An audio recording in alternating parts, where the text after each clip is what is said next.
일을 행하시는 여호와, 그것을 만들어 성취하시는 여호와, 그의 이름을 여호와라 하는 이가 이와 같이 이르시도다. 너는 내게 부르짖으라. 내가 내게 응답하겠고 내가 알지 못하는 크고 은밀한 일을 내게 보이리라. 아멘. 이 말씀은 많은 그리스도인들이 잘 알고 있는 말씀입니다. 기도에 대해서 가르침을 나눌 때 자주 인용되고 있는 그런 말씀입니다. 이 말씀은 우리의 기도가 얼마나 중요한 것인지에 대해서 또 잘 가르쳐 주시고 있는 말씀이기도 합니다. 그런데 우리가 이 말씀을 읽을 때 보통 33장 3절만 읽죠. 외우고 있고 그렇죠. 너는 내게 부르짖으라. 이때부터 읽는데 보통 좀 더 외우시는 분들은 2절부터 3절까지 일을 행하시는 여호와, 그것을 지어 성취하시는 여호와까지 넣어서 함께 외울 때가 참 많습니다. 그런데 요 두 구절만 딱 떼서 보면 이 말씀이 마치 그 요술방망이 같은 말씀으로 바뀌기도 하거든요. 성경이 가르치는 굉장히 다양한 기도에 대한 가르침 중에서 많은 성도님들이 그런 그 가르침에 대한 말씀을 우리가 묵상하고 또 많이 외우고 있으면서 마치 기도가 요술방망이인 것처럼 착각하게 만드는 경우도 있어요. 구하면, 기도하면 하나님께서 다 응답하신다. 그러니까 무슨 일이든지 하나님 앞에 간구하면 하나님께서 어떤 상황과 상관없이 나에게 모든 것을 응답하실 것이다 라고 하는 착각을 하기 쉽습니다. 그렇기 때문에 기도에 대한 말씀을 우리가 묵상할 때면 그 말씀이 어떤 맥락에서 또 어떤 배경에서 지금 이 말씀을 하시고 있는가를 잘 알아야 합니다. 그렇게 잘 알면 이 말씀이 더욱 은혜스러워지는 것을 알게 됩니다. 자, 오늘 본문의 내용을 보면 하나님은 예레미야를 통해서 유다 왕국의 멸망과 또 재앙을 선포하셨습니다. 유다 백성이 우상을 섬겼고 또 하나님의 말씀에 온전히 순종하지 못했고 또 하나님을 거역하는 삶을 살았기 때문에 하나님은 심판하시겠다. 너희가 지은 죄로 말미암아 내가 너희에게 재앙을 내리시겠다. 이렇게 말씀을 하십니다. 우리가 죄를 지으면 당연히 죄의 대가를 치르는 것이 마땅한 일입니다. 특별히 공의로우신 또 100% 정의로우신 하나님에게는 우리가 조그만침의 죄가 있어도 하나님과 함께 할 수 없거든요. 그렇기 때문에 결국 그 죄에 대해서 하나님은 진노하실 수밖에 없는 것입니다. 그런데 감사한 것은요, 우리가 늘 성경을 읽으면서 정말 감사한 것 중에 하나가 뭐냐면 이러한 진노 중에라도 하나님은 긍휼을 잃지 않으시는 분이라는 겁니다. 그래서 하박국 선지자가 하셨던 말씀에도 이런 말씀이 있어요. 죄 가운데 빠져있는 유다의 백성을 향한 하나님의 심판을 하박국 선지자가 인정하면서도 이런 고백을 합니다. 하나님, 그러나 우리에게 진노 중에라도 긍휼을 잊지 마옵소서. 이렇게 고백합니다. 하박국 3장 2절의 말씀에서 그렇게 말씀하고 있죠. 여호와여, 내가 주께 대한 소문을 듣고 놀랐나이다. 여호와여, 주는 주의 일을 이 수년 내에 부응하게 하옵소서. 하나님은 어떤 분이시냐면 공의로우신 하나님이에요. 죄에 대해서 심판하시는 하나님이에요. 죄를 가만히 두시지 않는 분이세요. 하나님은 어떠한 상황에서도 죄를 지은 사람에게는 그 대가를 치르게 하시는 분이세요. 그런데 그 하나님이 어떤 분이시냐면 그 하나님에 대한 소문은 무엇이냐면 하나님은 죄를 심판하시기는 하시지만 그 상황에서도 긍휼을 잊지 않으시는 하나님이시라는 겁니다. 우리가 주님 앞에 돌이키면, 주님 앞에 나오면 하나님은 우리에게 긍휼을 베푸셔서 수년 내에 하나님의 부흥을 일으키시는 그런 분이시라는 겁니다. 우리에게 죄의 대가만 치르게 하고 그것으로 끝난다고 하면 얼마나 절망적이겠습니까? 근데 하나님은 긍휼하심과 은혜가 우리에게 있다라고 성경은 말하는 것입니다. 그렇기 때문에 우리에게 소망이 있는 것입니다. 하나님은 예레미야 선지자를 통해서 유다 백성을 향하신 하나님의 심판과 징벌을 선포하시지만 이러한 하나님의 징계로 인해서 이스라엘과 유다가 완전히 멸망하고 끝나는 것이 아니라 회복의 은혜도 있을 것임을 선포해 주십니다. 이것이야말로 정말 은혜입니다. 우리가 하나님의 은혜를 이야기하지만 그 하나님의 은혜는 우리가 죄가 있음에도 불구하고 죄를 지었음에도 불구하고 그것을 간구하고 넘어가는 것이 아닙니다. 그 죄에 대해서는 혹독하게 다루지만 그것으로 끝나지 않고 우리를 용서하기를 원하시는 하나님의 은혜가 있다라는 겁니다. 우리를 꾸짖으시고 책망하시는 것은 우리의 죄를 돌이키도록 하기 위하신 하나님의 징계일 뿐이지 우리를 멸망하게 하고자 하는 하나님의 의도가 아니라는 것입니다. 여러분, 자녀를 키울 때에 자녀가 잘못하면 그냥 가만히 내버려두는 부모는 거의 없을 겁니다. 정말 잘못하는 것이 있다면 심하게 호되게 꾸짖어서라도 거기서 돌아오게 하는 것이 진짜 부모의 마음 아니겠습니까? 그런데 부모의 마음이 이거를 꾸짖고 또 야단쳐서 얘를 아예 그냥 뭐 어떻게 아작을 내려고 하는 그런 마음을 가지고 자녀를 대하는 사람은 아무도 없을 겁니다. 그에게 돌이킴이 있고 바른 길로 서서 올바른 삶을 살고자 하는 그 삶으로 인도하고자 하는 것이 부모의 마음이지, 완전히 멸망시켜버리려고 하는 마음으로 자녀를 호되게 야단치는 사람은 아마 없을 것입니다. 하나님도 바로 그런 분이시라는 말씀입니다. 이것이 은혜입니다. 그런데 이 회복은요, 무조건 또는 저절로 또는 거저 이루어지는 것이 아니라는 것입니다. 어떤 분들은 하나님은 우리를 사랑하시니까 언젠가는 무조건 회복시켜 주실 거야. 내가 죄 가운데 계속 빠져 있어도 뭐 하나님은 사랑이신 분이니까 언젠가는 또 받아주시겠지 뭐, 이렇게 생각하는 사람도 있을 수 있잖아요. 저도 자녀로 살아봤고 또 자녀를 키우다 보니까 그런 때가 있어요. 우리 엄마 아빠가 지금 화가 났지만 뭐 좀 시간 지나면 풀어질 거야. 우리 여러분 그런 생각 많이 하시죠? 왜냐하면 부모님이 진짜 풀어주시잖아요. 정말 평생 왼수로 두면서 살아가는 경우는 그렇게 흔하지 않거든요. 뭐 정말 화가 났음에도 불구하고 하루 이틀 지나면 야, 밥 먹어, 너 뭐 필요하니? 이렇게 묻는 것이 부모의 마음 아닙니까? 그러니까 우리는 때로 하나님에 대한 그런 오해를 사요. 어떻게 하냐면, 하나님이 지금 내가 화를 내시지만, 내가 죄를 지었을 때 하나님이 이것을 책망하시지만, 그러나 조금 지나면 또 하나님은 이걸 그냥 넘어가실 거야, 이렇게 생각하는 겁니다. 우리에게 문제가 생겨도 하나님은 우리를 사랑하시는 분이니까 언젠가는 이 문제를 해결해 주실 거야. 하나님은 문제를 해결하시는 분이시니까 이렇게 생각하기도 합니다. 그러나 문제 해결도 무조건 자연스럽게 이루어지는 것이 아니라는 말씀입니다. 그러면 어떻게 회복이 일어나는 것일까요? 어떻게 문제 해결이 일어나는 것일까요? 그 비결 중에 하나가 바로 하나님께 부르짖는 것입니다. 내가 가만히 있는데 하나님의 용서가 임하고 하나님이 문제를 해결해 주시고 우리를 회복시켜 주시는 것이 아니라는 것입니다. 하나님께 부르짖으라고 말씀하십니다. 부르짖으라, 너는 내게 부르짖으라 라고 말씀합니다. 자, 오늘 본문 중에 예레미야 33장 3절 말씀을 한번 같이 읽어볼까요? 시작. 너는 내게 부르짖으라, 내가 내게 응답하겠고 내가 알지 못하는 크고 은밀한 일을 내게 보이리라. 부르짖으라고 말씀하세요. 유다 백성들에게 예레미야를 통해서 뭘 말씀하시냐면, 너희가 죄를 지었기 때문에 바벨론의 포로로 끌려갈 거야. 너희는 멸망당할 거야. 너희 나라는 아주 참혹한 결과를 맞이할 거야. 그렇기 때문에 너희는 부르짖어야 돼. 가만히 있지 말고 부르짖어. 내게 부르짖으면 내게 응답할 거야. 너가 나를 향하지 않고 나에게 부르짖지 않으면 너에게 희망이 없어. 지금 이 말씀을 하시는 겁니다. 부르짖으면 응답해 주시겠다고 말씀하십니다. 유다 백성에게 하나님의 심판이 임해서 하나님의 징계로 말미암아 나라가 멸망하고 바벨론의 포로로 끌려가는 수모를, 그 고통을 겪게 되겠지만 그 자리에서 자포자기해서 절망에 빠져 있지 말고 하나님께 부르짖으라고 말씀하는 겁니다. 너희는 죄악으로 말미암아 심판당할 거야. 징벌이 있을 거야. 너희는 굉장히 고통스러운 시간을 보내게 될 거야. 그런데 이제 끝났구나 라고 가만히 있지 마. 부르짖어. 그 부르짖음으로 내가 너를 회복하게 할 거야, 이렇게 말씀하시는 겁니다. 여러분, 부르짖는다라는 것은 어떤 의미가 있냐면 하나님을 향한다라는 의미입니다.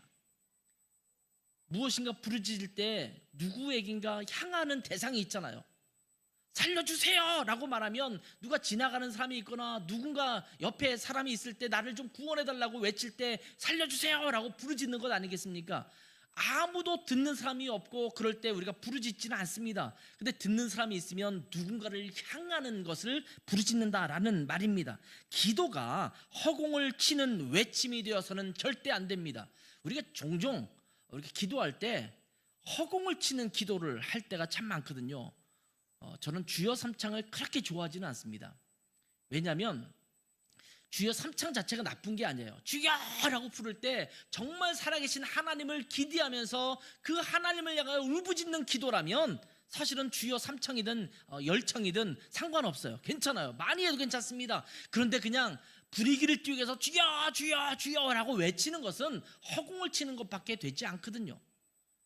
정말 큰 소리로 부르짖어 기도하는데 자기의 마음을 토로하듯이 누가 듣든 말든 상관없이 그냥 외쳐대는 기도가 있다면 그것은 허공을 치는 기도입니다. 이방인들이 하는 기도라고 예수님은 말씀하십니다. 부르짖는다는 것은 자기 자신을 살피고 하나님을 의지하는 태도를 의미하는 것입니다.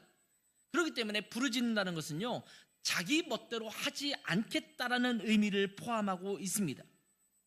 하나님은 예레미야를 통해서 다시 한번 이스라엘과 유다의 회복을 말씀하십니다. 1절 보면 예레미야가 아직 시위대 뜰에 갇혀 있을 때에 여호와의 말씀이 그에게 두 번째로 임하니라 이렇게 말씀하고 있죠. 하나님의 말씀이 두 번째로 임했습니다. 32장 바로 앞장에 있는 말씀에 이어서 두 번째로 말씀하셨다는 것을 의미합니다. 하나님은 이스라엘과 유다를 회복하실 것을 약속하시면서 그 회복을 위해서 말씀하셨던 하나님의 회복을 위해서 가만히 있지 말고 너희가 할 일이 있어. 그게 뭐냐면 부르짖는 거야.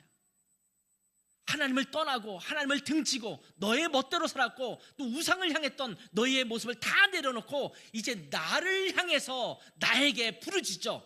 이렇게 말씀하고 있는 것입니다. 회복은 무조건 이루어지는 것이 아닙니다.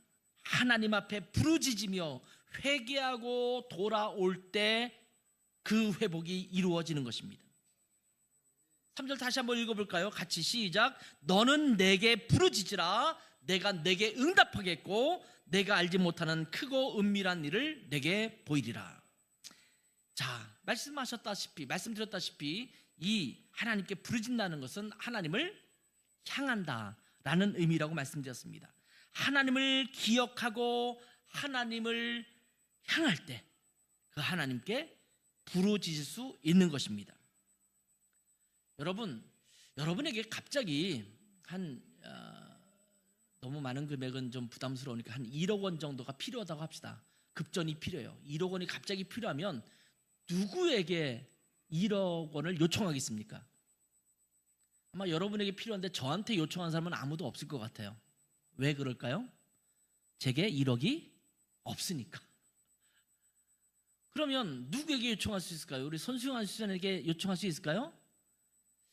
모르겠지만 1억이 그냥 막 쉽게 그냥 여윳돈처럼 이렇게 갖고 있는 경우는 흔하지 않잖아요. 그러면 요청할까요? 안 할까요? 안 하죠.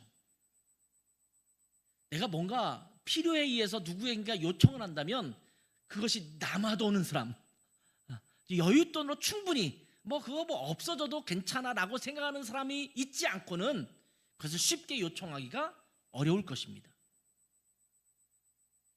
부르짖는다라는 것은 그분을 향하는 거예요. 그분이 능력자시기 때문에, 그분은 이것을 할 수 있기 때문에 그분을 향하는 거예요. 나의 도움이 어디서 오겠는가? 그분라고 생각하면서 그분을 향해서 외치는 거예요. 주님, 저를 돌아보세요. 저를 긍휼히 여겨주세요. 저를 회복시켜주세요. 이것이 부르짖음의 의미예요. 아무에게나 부르짖는 것은 그것은 온전한 기도라고 말할 수가 없을 것입니다. 하나님을 기억하는 거예요. 하나님을 향하는 거예요. 그것이 부르짖음입니다. 아무리 어렵고 고통스러워도 하나님을 기억하지 않는다면 하나님께 부르짖지 않을 것입니다. 이스라엘과 유다 백성이 하나님을 거역하고 버렸었어요. 그렇지만 그들이 하나님을 기억하고 하나님을 향할 때 문제 해결의 실마리가 풀리기 시작하는 것입니다. 이것이 부르짖음입니다. 그렇게 하나님께 부르짖으면 하나님은 우리가 감히 생각할 수도 없었던 그런 놀라운 일들을 하나님께서 행하시겠다고 말씀하십니다. 이것이 부르짖음입니다. 그렇다면 우리가 부르짖는 대상은 누구일까요? 우리가 기도할 때 누구에게 기도하는 것일까요? 우리가 하나님을 좀 막연하게 생각하고 추상적으로 생각하면서 기도를 할 때가 참 많습니다. 우리가 기도라는 것을 행할 때 하나의 습관처럼 하나의 그냥 의식처럼 행할 때가 참 많습니다. 많은 종교들이 다 기도가 있거든요. 근데 그 기도의 대상이 없이 마치 주문처럼 외우는 그런 기도들이 참 많거든요. 우리 불교 같은 데 보면 불경을 외우잖아요. 근데 불경의 뜻도 모르고 누구에게 그런 것을 요청하는지 모른 채 그냥 외우기가 참 쉽거든요. 우리가 주기도문이라는 것이 있잖아요. 주기도문, 주님께서 가르쳐준 기도문인데 그것도 마치 어떤 그 엑소시스트의 영화, 그러니까 귀신을 쫓아내고 그런 영화를 보면 하늘에 계신 우리 아버지와 막 이러면서 막 십자가 들고 막 이렇게 떨면서 그냥 외잖아요. 그렇게 외우는 어떤 주문이 되어서 그 기도문 자체가 능력이 있어서 문제가 해결되는 게 아니거든요. 기도는요, 그 기도를 들으시는 분이 있기 때문에 그분께 요청하는 것입니다. 우리가 누구에게 기도하는지 알아야 합니다. 오늘 읽은 말씀에서도 우리가 부르짖는 대상인 하나님이 어떠한 분이신가에 대해서 우리에게 말씀해 주고 있습니다. 우리가 기도하는 대상이 누구냐? 하나님이 친히 말씀하십니다. 너는 내게 부르짖으라 라고 말씀하시면서 이 말씀을 하시는 하나님은 어떤 분이신가에 대해서 먼저 2절에 소개해 주고 있습니다. 2절을 같이 한번 읽어볼게요. 시작. 이를 행하시는 여호와, 그것을 만들어 성취하시는 여호와, 그의 이름을 여호와라 하는 이가 이와 같이 이르시도다. 아멘. 성경은요, 수천 년 전에 쓰여진 거예요. 그런데 이것이 한국말로 쓰여지지 않았어요. 원래 히브리어로, 구약성인 히브리어로, 또 신약성경은 헬라어와 아람어가 좀 섞여서 함께 쓰여진 내용이 우리에게 전해지고 있습니다. 우리는 번역본을 보고 있는 거예요. 그래서 이 성경을 읽을 때 고민하지 않으면 오해하기가 참 쉬워요. 성경을 읽으면서 그냥 여러분이 우리가 살고 있는 이 시대에 그냥 맞추어서 그냥 막 읽어가기 시작하면 정말 오해하기가 쉬워요. 이단들이 많이 착각하고 잘못 해석하는 부분 중에 하나가 뭐냐면 옛날에 그 시대를 전혀 생각하지 않아요. 그냥 지금의 시점에 맞춰서 얘기하니까 성도들은 또 듣고 정말 그럴듯하네 라고 생각하지만 그 시대로 들어가면 전혀 다른 뜻이 되는 경우도 많거든요. 이제 그 시대의 언어를 좀 우리가 살펴볼 필요가 있어요. 그렇기 때문에 여러분 성경을 읽을 때 개역 개정 성경이 하나님의 무엇인 말씀이지만 이것도 번역본이잖아요. 그렇기 때문에 원래 히브리어로 된 또 헬라어로 된 성경이 원래 무엇을 의미하고 있는지를 살펴보는 것은 굉장히 중요해요. 그래서 저는 설교할 때마다 가끔씩 히브리어나 헬라어 원어를 여러분에게 말씀드리잖아요. 그것은 원래 그 뜻이 갖고 있었던 의미가 무엇인지를 파악하기 위해서 그렇게 말씀드리는 거거든요. 그런데 이 2절 말씀을 하나님께서 뭐라고 말씀하시냐면 나는 일을 행하시는 여호와다. 그것을 지어 성취하시는 여호와다. 이렇게 말씀하세요. 이 번역도 나쁘지는 않습니다. 그런데 이것을 좀 더 명확하게 히브리어 원어의 뜻을 살펴서 좀 번역하려고 한다면 새 번역 성경이 조금 더 나은 번역이에요. 어떤 의미로 보면 좀 직역했다, 좀 원래의 의미를 그대로 살렸다라고 할 수가 있어요. 같이 한번 읽어볼까요? 새 번역 성경 바로 밑에 있죠. 시작. 땅을 지으신 주님, 그것을 빚어서 제자리에 세우신 분께서 나에게 말씀하셨다. 그 이름이 주이신 분께서 말씀하셨다. 어떤 분이에요? 하나님이 땅을 지으신 분, 그것을 지어서 그것을 어떻게 해서 제자리에 세우신 분. 이 우주 만라 만물을 다 지으시고 창조하시는 하나님이에요. 그리고 그것이 운영되도록 이끄시는 섭리자이시며 주권자이신 하나님, 그런 내가 너희에게 말한다. 그런 나에게 너는 부르짖어라. 이렇게 말씀하시는 거거든요. 일을 행하시는 여호와, 그것을 만들어 성취하시는 여호와라는 말씀은 하나님의 창조 사역과 관련되어서 지금 이 말씀을 하시고 있는 표현입니다. 하나님은 이 세상의 모든 것을 만드시고 이루시는 하나님이시라는 겁니다. 이 세상의 모든 것들은 하나님의 주권 아래 있음을 선포하는 말씀입니다. 이 세상의 역사도 하나님께서 주관하십니다. 사람의 살고 죽는 것도 하나님께서 주관하십니다. 나라가 멸망하고 다시 세워지는 것도 하나님께서 주관하십니다. 문제가 일어나고 문제가 해결하는 것도 하나님의 주권 아래에 있습니다. 모든 것의 주인은 바로 하나님이시라는 말씀입니다. 이 세상의 모든 만물을 주관하시는 만유의 주제이신 하나님이야말로 우리에게 주어진 모든 문제를 해결하실 수 있는 분이십니다. 문제를 해결할 수 있는 분이 오직 하나님이라는 것을 깨닫는 순간 우리는 하나님께 부르짖을 수밖에 없습니다. 저희가 매주 금요일마다 기도회를 하고 있거든요. 중보기도팀들이 함께 중심이 돼서 기도를 하고 있고, 물론 모든 성도들이 함께 참여할 수 있지만 그렇게 참여하는 성도들이 많지는 않은 것 같아요. 아무튼 이 기도를 계속 하고 있어요. 1년이 넘었어요. 지금 이 중보기도회를 시작한 지가. 근데 참 감사한 것은 그 기도의 응답들이 계속 있어요. 우리의 기도를 하나님께서 듣고 계세요. 그 가운데 하나님의 일하심이, 그 일을 성취하시는 하나님이 드러나고 있는 것을 경험하게 되죠. 그러니까 그 하나님 앞에 기도할 수밖에 없는 거예요. 자, 우리가 어려움에 봉착했다, 또 문제가 생겼다, 고통 속에서 헤매고 있다, 이럴 때 이 모든 것의 주관자이신 창조주 하나님께 부르짖으라는 것입니다. 창조주 하나님을 향하라는 것입니다. 나를 도와줄 사람, 또 내 경제적인 문제를 해결할 물질을 바라보는 것이 아니라 하나님을 바라보라고 말씀하시고 있는 것입니다. 자, 우리의 기도의 대상이신 하나님은 어떤 분이시라고요? 2절 3절을 같이 다시 한번 또 읽어볼게요. 시작. 이를 행하시는 여호와, 그것을 만들며 성취하시는 여호와, 그의 이름을 여호와라 하는 이가 이와 같이 이르시도다.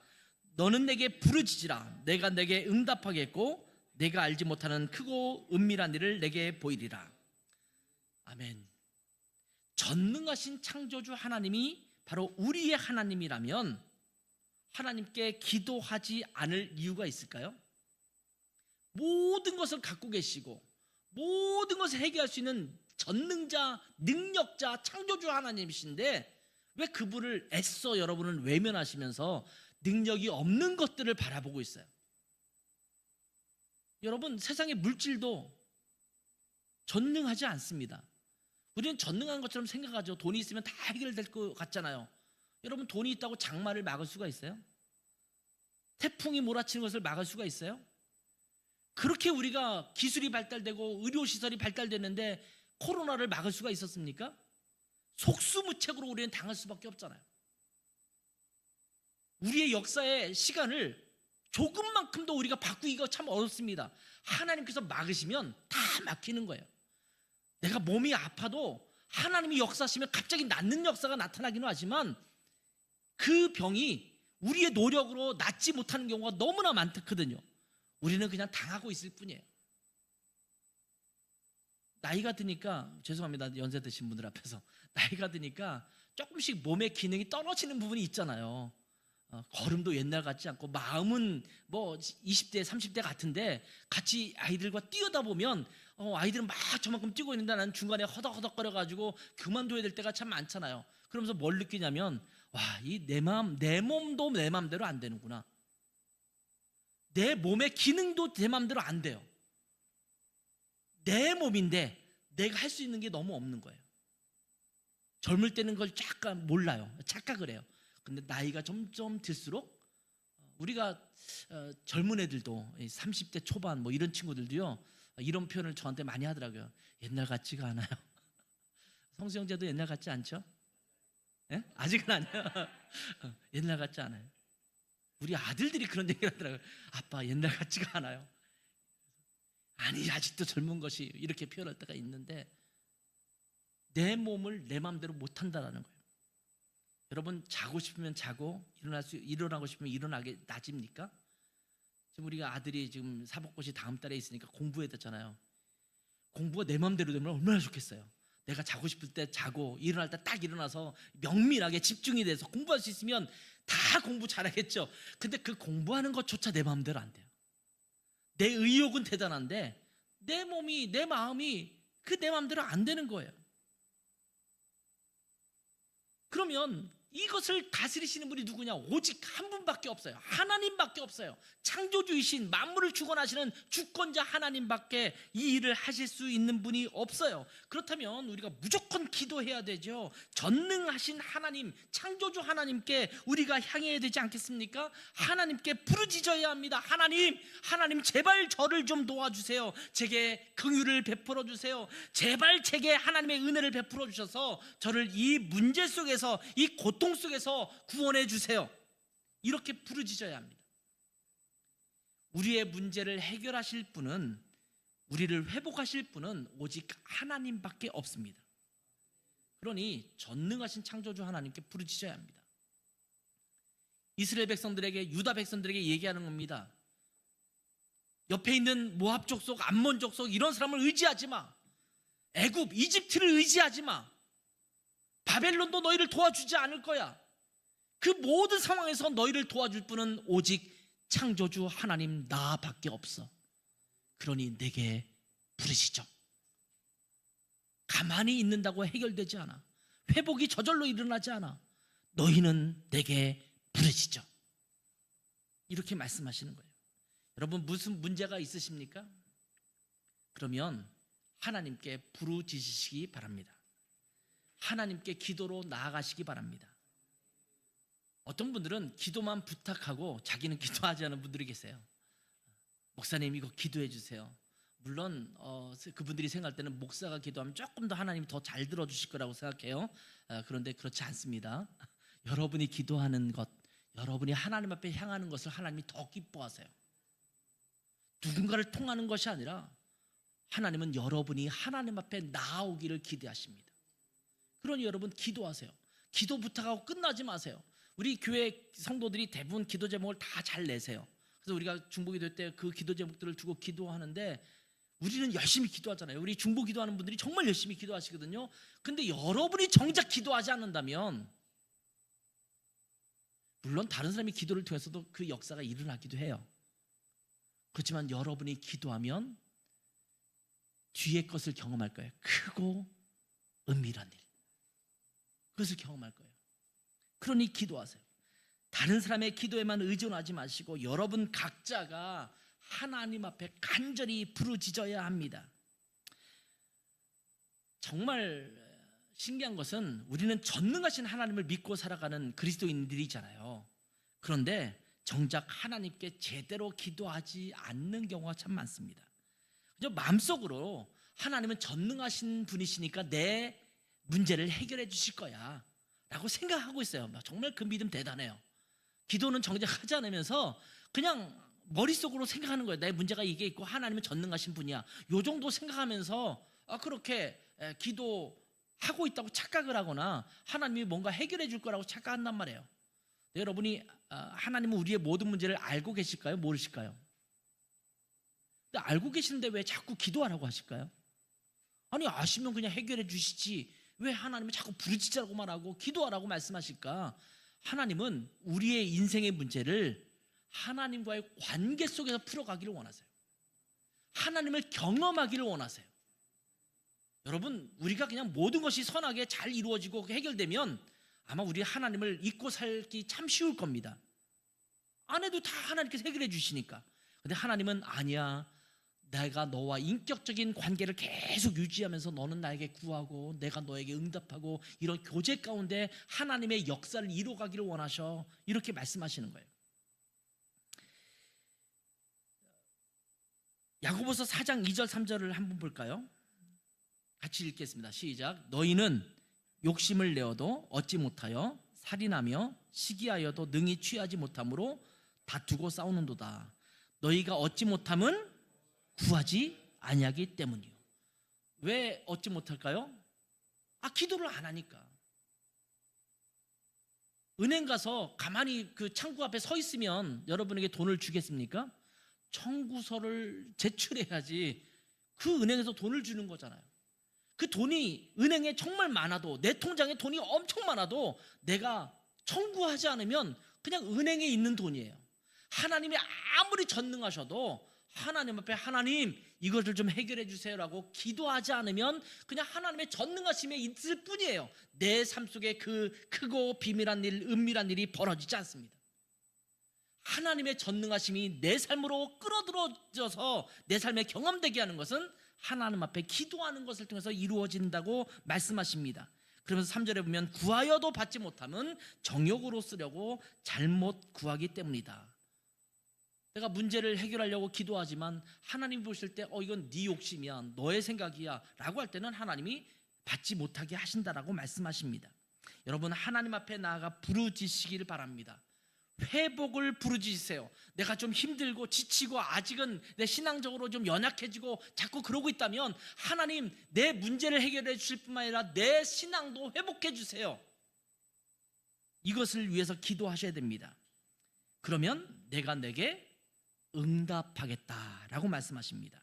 부르짖으면 응답하겠다, 반드시 주시겠다고 말씀하십니다. 내 생각을 내려놓고 내 욕심을 내려놓고 나의 죄악을 하나님 앞에 내려놓고 하나님께 향하는 것이 부르짖음입니다. 그러면 하나님이 응답하시리라고 믿습니다. 자, 이렇게 하나님 앞에 부르짖을 때 하나님께서 무엇을 베푸시겠다고 말씀하시냐면, 따라서 합시다. 크고 은밀한 일,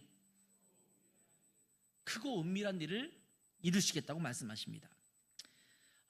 이렇게 하나님 앞에 돌이키고 하나님 앞에 부르짖기 시작하면 하나님께서 약속하신 그 회복을 온전히 누리게 해주시겠다고 말씀하십니다. 자, 하나님을 향하지 않고 제멋대로 행하면 그 결과는 참담합니다.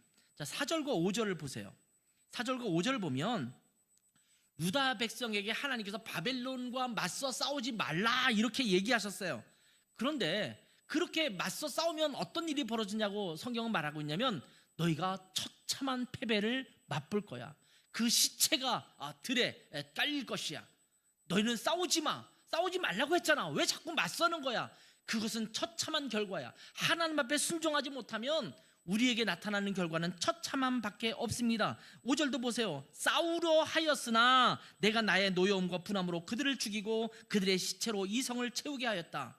이렇게 말씀하세요. 너가 죄 가운데 있기 때문에 난 너를 안 돌아볼 거야. 너가 그 죄에서 돌이키지 않으면 네가 그 처참함 속에 계속 남아있게 할 거야. 그러니 나를 향해. 그래서 나에게 부르짖죠. 돌이켜서 나를 향하면 그제서야 회복이 일어나는 거야. 나를 향하지 않으면서 내가 하지 말라는 것을 그냥 행하면서 자기 멋대로 살아가면 너에게 나타날 결과는 처참할 수밖에 없어. 이렇게 말씀하시는 것입니다. 하나님께 불순종하고 거역한 결과는 매우 처참할 수밖에 없었습니다. 그러나 하나님께 부르짖으면 그 처참한 결과 속에서도 크고 은밀한 일을 보이겠다고 말씀하십니다.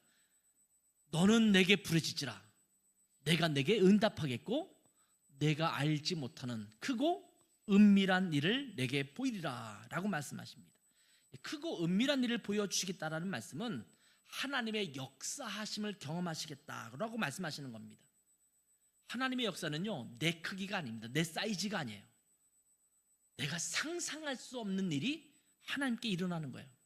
종종 그런 일이 있잖아요. 내가 무슨 용종이 생겨서 암덩어리가 있었는데 뭐가 문제가 있었는데 병원에 가는데 갑자기 의사도 알 수 없이 이거 어떻게 사라졌어요? 라고 하는 경우도 있잖아요.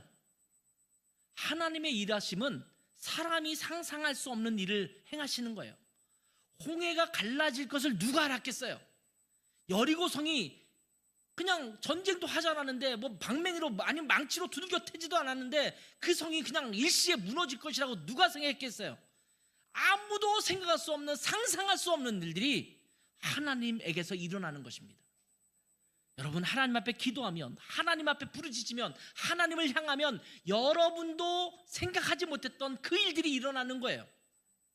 이게 크고 은밀한 일입니다. 이 크고 은밀한 일, 이게 은밀한 일이라는 것이 무엇이냐면 사람이 감히 알 수 없도록 감추어진 일을 말합니다.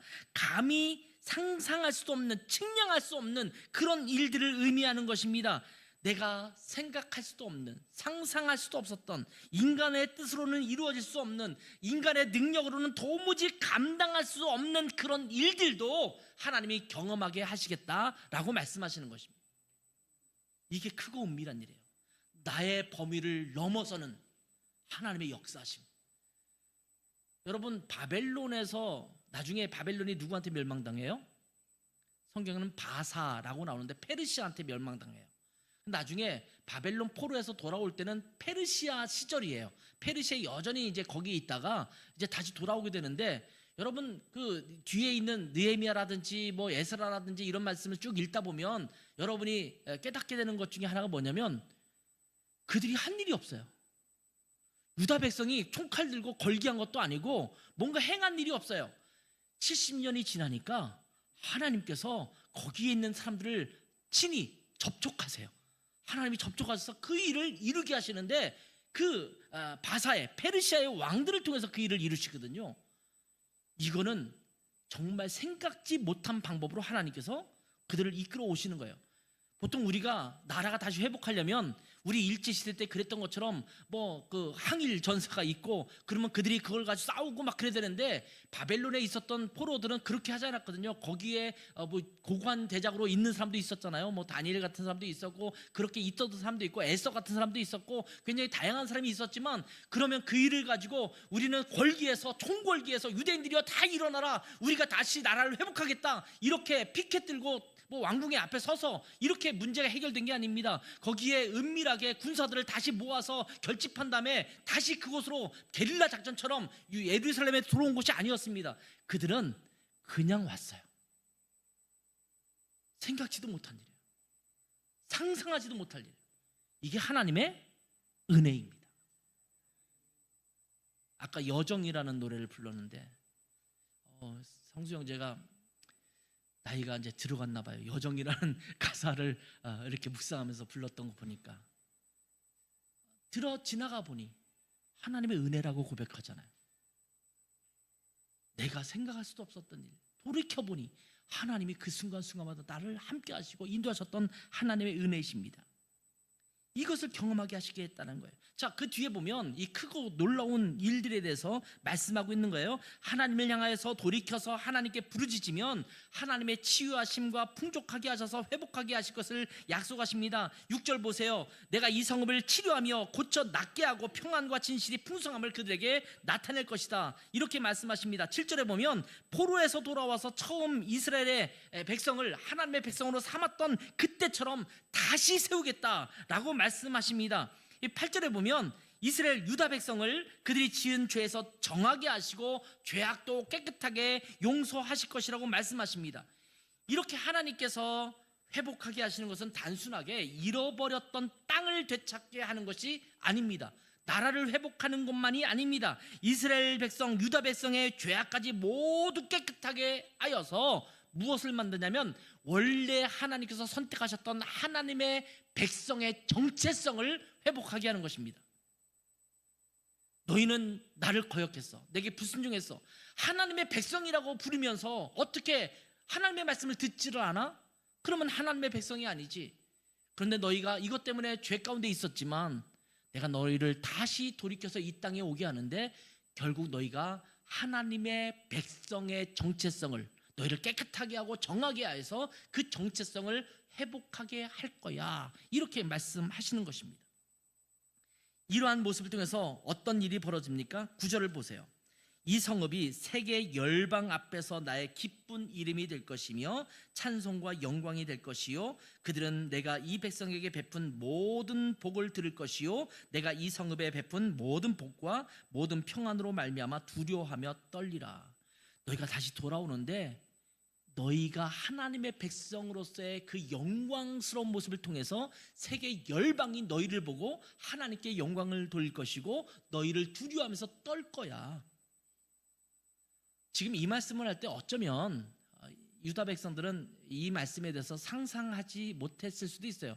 지금 나라가 풍전등화의 위기 속에 있거든요. 바벨론이 지금 예루살렘을 에워싸고 지금 조만간에 모든 백성들이 아마 느끼기를, 이제 거의 멸망에 다가왔구나, 이런 거 느끼고 있을 때거든요.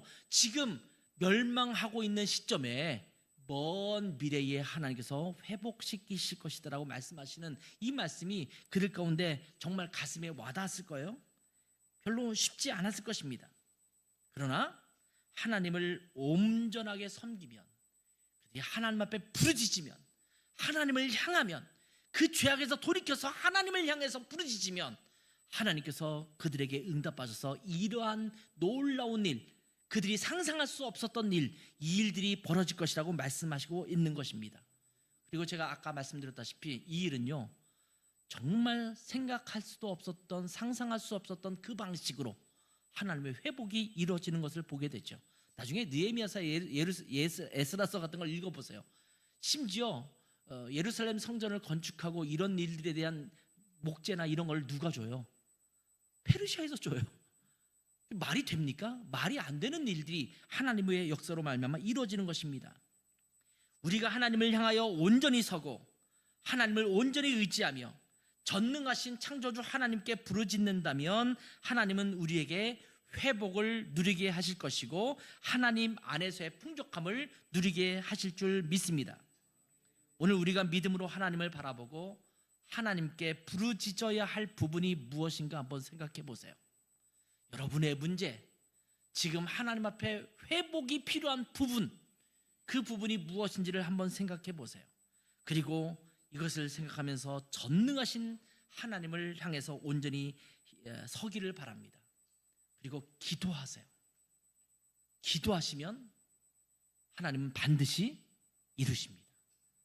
그냥 이루시는 것이 아니라 상상하지도 못했던 크고 은밀한 일, 창조주 전능자이신 하나님만 하실 수 있는 그 일을 누리게 하실 줄 믿습니다. 우리가 하나님의 계획, 하나님의 일하심을 볼 수 있기를 축원합니다.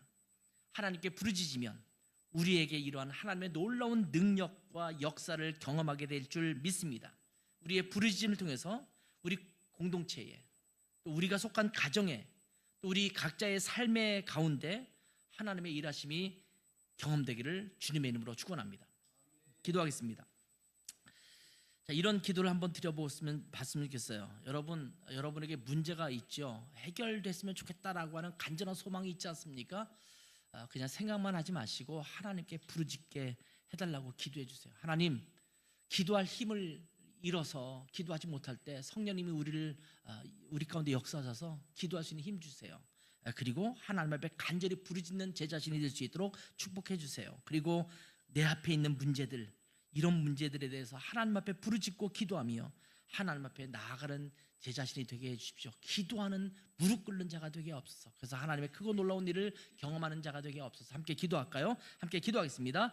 아버지 하나님, 우리가 많은 문제들이 있습니다. 정말 해결돼야 될 문제, 또 정말 선하게 앞으로 나아가야 될 방향들, 좀 이렇게 됐으면 좋겠다라고 하는 우리의 소망들이 있습니다. 하나님, 그럼에도 불구하고 우리 환경이 여의치 못하고 우리의 능력도 부족하고 하나님, 어디에서든지 그 문제를 해결할 수 있는 그 소스가 아무것도 없다고 느껴질 때가 참 많습니다. 그렇기 때문에 하나님, 우리가 모든 것을 내려놓고 또한 하지 못하고 무기력하게 서 있는 우리의 모습을 발견할 때가 많은데, 그리고 때로는 하나님 전능하지도 않고 정말 제한적인 것들을 향해서 이것을 해달라고, 또 이것을 해결해달라고 요청하고 바라보고 있는 우리의 모습이 있을 때가 참 많은데, 하나님, 그 모든 것들을 그리스도 앞에 내려놓게 도와주시고 하나님 앞에 내려놓게 하시고, 하나님, 일을 행하시는 여호와, 그것을 지어 성취하시는 여호와 앞에 우리가 나아가게 도와주시고 하나님 앞에 부르짖는 자가 되게 도와주시면서, 하나님, 내 욕심을 내려놓고 내 생각을 내려놓고 내 멋대로 했던 것들 내려놓고 내 죄악을 내려놓고 하나님 앞에 겸허하게 무릎 꿇고 하나님 앞에 부르짖음으로 말미암아